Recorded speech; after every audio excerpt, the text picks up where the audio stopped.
Hello, everybody. I'm actually here today to tell you guys how the rest of your lives are going to go.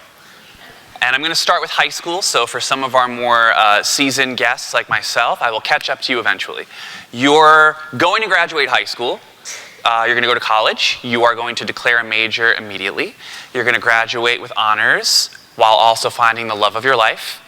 You'll probably get married shortly after that. You'll find a house, you'll buy the house because your credit's immaculate, you'll start your career, you'll get house insurance, you'll get car insurance, you'll get life insurance, you'll get health insurance, and all of that so that you can have your kids and have them grow up and do a little bit better than you at that process. I'm actually going to stop for a second because I do see some of the high school age guests sort of freaking out a little bit when I'm talking about it, and I hear some of our more seasoned guests laughing like they're in on the joke. So I'll kind of turn it back around to me for a second and talk about where I am. As you heard, I'm with Disney Cruise Line. I'm a character manager on the Disney Dream and the Disney Fantasy, two of their ships. And I am Mickey Mouse's boss, as well as Donald and Goofy, Cinderella, Tiana, and all of their friends.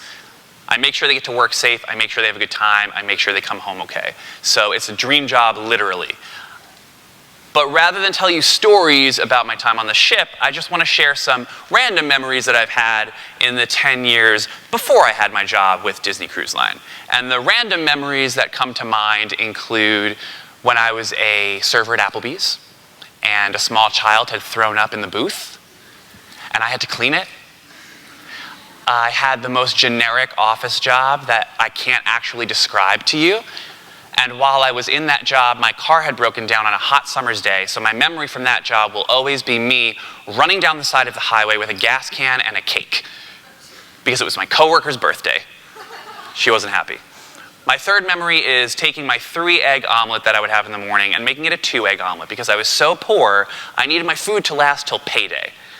And I see a lot of people nodding because they've been there. Yes, absolutely. I spent a lot of my early and mid-20s doing this. I felt like I was spinning my wheels. I felt a little bit lost even.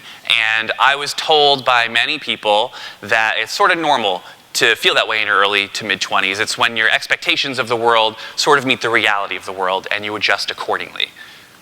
But then that got me to thinking, why am I adjusting to a timeline if that's not the way that it's going to go? And so now I'm going to turn it back to you guys. So my first few questions are for my high school friends in the audience. Who here knows the college that they want to go to by a show of hands? Who is not sure which college they're going to? Kind of an even split. Who knows what major they're going to declare? And who is not sure about their major? More people know their major. Good for you guys. So this is for my more seasoned guests. Who graduated with a degree? Great. Who is using their job, who is using their degree for their job that they're working currently?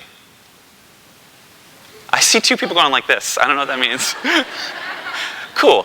So it's a very strange mix of people, just these very basic questions we can't even sort of answer appropriately. We're not ourselves fitting into the timeline, but everybody seems kind of happy. So again, that makes me think, does anyone fit the timeline? Well, I'm going to adjust. We do all know that one person that just has everything, that sort of like glided through life and everything sort of happened, and we all hate that person. For me, her name is Casey, and she auditioned for Hamilton because they asked her to, and on the way home, someone had an extra ticket to a Broadway show, so they gave it to her. I don't like Casey. But if Casey's the exception that proves the rule, if we can all agree to hate her, why is she the one that we're measuring ourselves against? And that is my sticking point. And then it came to me while I was actually writing this speech, because it's been a few weeks since we were told we're coming here. And it was Halloween. I went to a party at this old theater that I used to work at, and my friend Laura from Reservations came down to join us in the party when she was finished. And Laura was so happy to see me. We hadn't seen each other in years. And she came up and she goes, "Ed, I have to hook you up with my friend. She's great." Before hello.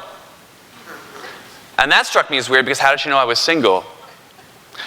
And then I realized those are the questions that we ask when we're catching up, when we're meeting people. Where do you work? Are you seeing anybody? Where do you live? Oh, what's your house like? And those are great questions. They're good getting to know you questions. They're icebreakers. But they're also sort of status questions, aren't they? How much are you making? Have you found someone that can tolerate you? Is your house gross?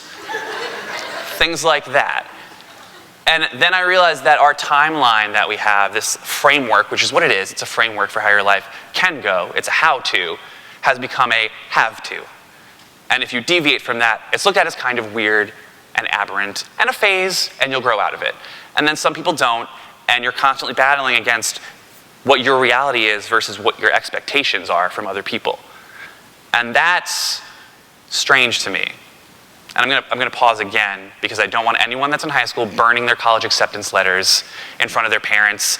I'm not saying we should leave our jobs and go work in Paris painting. I'm saying we end up looking forward over the horizon and we're aiming our lives to the end of our lives. We're just trying to connect that dot. You have a degree. What next? You have a house. What next? You have kids. What next? You get them into a good school. And we're what nexting ourselves right into retirement. The problem with connect the dots is it only makes sense when you finish the picture. And I'm actually going to give you something folksy that my grandfather likes to say.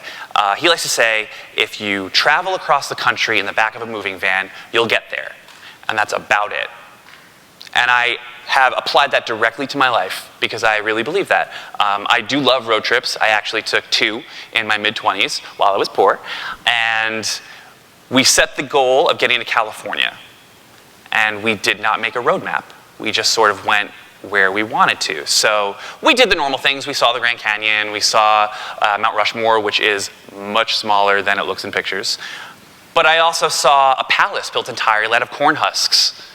I saw the town from the Flintstones, and we drove through it.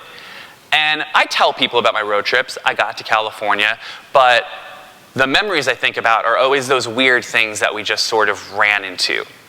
And I suppose what I'm saying is a framework, a skeleton, only works if it has muscle and organs and tissue and meat attached to it. So you need to round out your experiences. You want life to go like this. I wanted life to go like this, just a straight bar graph up. But it's not. It's going to look like a heartbeat. It's going to go up and down. You're going to have your peaks and your valleys. And I think that we need to accept that peaks and valleys are okay because they teach us things that we didn't realize we needed to know. So in my 20s, those random jobs, who would ever think that working at Applebee's as a server was going to lead anywhere? It's a job. But when the opportunity for Disney Cruise Line came up, they needed someone with good people skills that could deal with high stress situations or perhaps needy clients. And that's what Applebee's taught me, certainly how to deal with needy people. I followed a girl from college to an improv troupe in New York City just because I thought we were going to get married, and then we didn't. And I said, well, that was a waste of time and money. And then Disney Cruise Line needed an improviser to be a performer, and I had that ready to go. Even that terrible office job that I cannot describe to you, the buttercream cake job, even that taught me spreadsheets, and it taught me time management. And now with my new job as character manager, that's pretty much 30% of my job, and I get to use it now. And that's great for me. So I guess what I'm saying is, don't be afraid of taking this weird, individual, peculiar journey. You're going to have that happen. You're going to have failures. You're going to waste years of your life doing something that doesn't amount to anything. But you can always take something from that and apply it to the future. Don't go to California in the back of a moving truck. Get a convertible. Stop in a town. Eat a burger that's going to make you sick that night. Say hello to the locals and judge them later. Have those experiences. If you connect the dots, do it with a glitter pen. If you have to get where you're going, dance where you're going. Just have fun with it. Or don't and ignore me. I babysit Mickey Mouse. Thank you very much.